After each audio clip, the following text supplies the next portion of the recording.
അസ്സലാമു അലൈക്കും വറഹ്മത്തുള്ളാഹി വബറകാതുഹു. മുൻ എപ്പിസോഡിൽ അബ്ദുൽ മുത്തലിബിന് സംസം കിണറിനെക്കുറിച്ചുള്ള ദിവ്യസ്വപ്നങ്ങൾ ലഭിച്ചതും അദ്ദേഹത്തിന്റെ നേർച്ചയും നമ്മൾ കണ്ടു. ഇന്ന് ആ സ്വപ്നങ്ങൾ യാഥാർത്ഥ്യമാകുന്നതും നൂറ്റാണ്ടുകളായി മറഞ്ഞുകിടന്ന സംസം കിണർ വീണ്ടും ലോകത്തിനു മുന്നിൽ വെളിപ്പെടുന്നതുമായ അത്ഭുതകരമായ കഥയിലേക്ക് നമുക്ക് കടക്കാം. എപ്പിസോഡ് 3. സംസമിന്റെ അത്ഭുതകരമായ പുനർജന്മവും നിധികളുടെ കണ്ടെത്തലും. ദൈവിക സഹായത്തോടെയും അബ്ദുൽ മുത്തലിബിന്റെ അചഞ്ചലമായ നിശ്ചയദാർഢ്യത്തോടെയും പിതാവും പുത്രനും ദിവസങ്ങളോളം കുഴിച്ചുകൊണ്ടേയിരുന്നു. ഒടുവിൽ ഏകദേശം 9 മീറ്ററോളം, ഏകദേശം 30 അടി ആഴത്തിൽ അവർക്ക് പഴയതും ഉറപ്പുള്ളതുമായ കല്ലുകൾ കണ്ടെത്താൻ കഴിഞ്ഞു. ആ കല്ലുകൾ നീക്കം ചെയ്തപ്പോൾ അതിന്റെ അടിയിൽ നിന്ന് നൂറ്റാണ്ടുകളായി ജുർഹും ഗോത്രക്കാർ കിണറിൽ നിക്ഷേപിച്ച വിലപിടിപ്പുള്ള നിധികളും പുരാതന വസ്തുക്കളും അത്ഭുതകരമായി ഉയർന്നുവന്നു.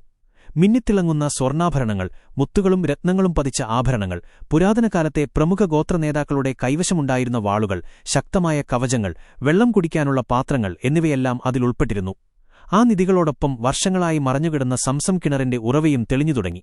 ഈ അത്ഭുതകരമായ നിധികളും സംസം കിണർ വീണ്ടും തെളിഞ്ഞതും കണ്ടപ്പോൾ മക്കയിലെ ജനങ്ങൾ ആഹ്ലാദത്താൽ ആർത്തുവിളിച്ചു. വർഷങ്ങളായി ശുദ്ധജലത്തിനായി കഷ്ടപ്പെട്ടിരുന്ന അവർക്ക് സംസം കിണറിന്റെ തെളിഞ്ഞ വെള്ളം വലിയ അനുഗ്രഹമായി മാറി.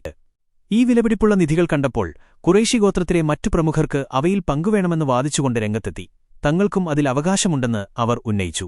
എന്നാൽ സംസം കിണർ കണ്ടെത്താൻ അല്ലാഹു തനിക്ക് സ്വപ്നത്തിലൂടെ മാർഗദർശനം നൽകിയെന്നും താൻ മാത്രമാണ് അത് കുഴിച്ചതെന്നും അബ്ദുൽ മുത്തലിബ് വ്യക്തമാക്കി. തർക്കം രൂക്ഷമായപ്പോൾ ഒരു പ്രമുഖ പണ്ഡിതന്റെ വിധി തേടാൻ തീരുമാനിച്ചു.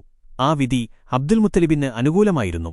കിണറ്റിൽ നിന്ന് ലഭിച്ച ഈ വിലപിടിപ്പുള്ള വസ്തുക്കൾ പൊതുജനങ്ങൾക്ക് വിതരണം ചെയ്യാതെ അബ്ദുൽ മുത്തലിബ് അവ സ്വയം ഏറ്റെടുക്കുകയും കഅബയുടെ പരിപാലകനെന്ന നിലയിൽ ആ വാളുകൾക്ക് മൂർച്ചകൂട്ടി കഅബയുടെ വാതിലിൽ ബഹുമാനപൂർവ്വം തൂക്കുകയും ചെയ്തു. ഇത് മക്കയിൽ അദ്ദേഹത്തിന്റെ സ്ഥാനവും പ്രാധാന്യവും 10 മടങ്ങ് വർദ്ധിപ്പിച്ചു.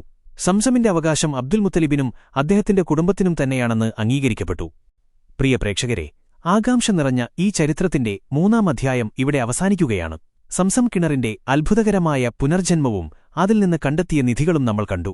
അടുത്ത ഭാഗത്തിൽ അബ്ദുൽ മുത്തലിബിന്റെ നേർച്ചയുടെ പൂർത്തീകരണവും പ്രവാചകൻ മുഹമ്മദ് നബി സല്ലല്ലാഹു അലൈഹി വസല്ലമയുടെ പിതാവ് അബ്ദുല്ലാഹിയുടെ ജീവൻ രക്ഷിക്കപ്പെടുന്നതുമായ ഹൃദയസ്പർശിയായ കഥ നമുക്ക് വിശദമായി ചർച്ച ചെയ്യാം. ഈ ചരിത്രം നിങ്ങൾക്ക് ഇഷ്ടപ്പെട്ടുവെങ്കിൽ മഹദിയ ഖത്തൂൺ എന്ന ഞങ്ങളുടെ ചാനൽ ലൈക്ക് ചെയ്യാനും കമന്റ് ചെയ്യാനും സബ്സ്ക്രൈബ് ചെയ്യാനും മറക്കരുത്. ആകാംക്ഷയും ചരിത്രപരമായ കൂടുതൽ കഥകൾക്കുമായി ഞങ്ങളോടൊപ്പം ചേരുക. അസ്സലാമു അലൈക്കും വറഹ്മത്തുള്ളാഹി വബറകാതുഹു.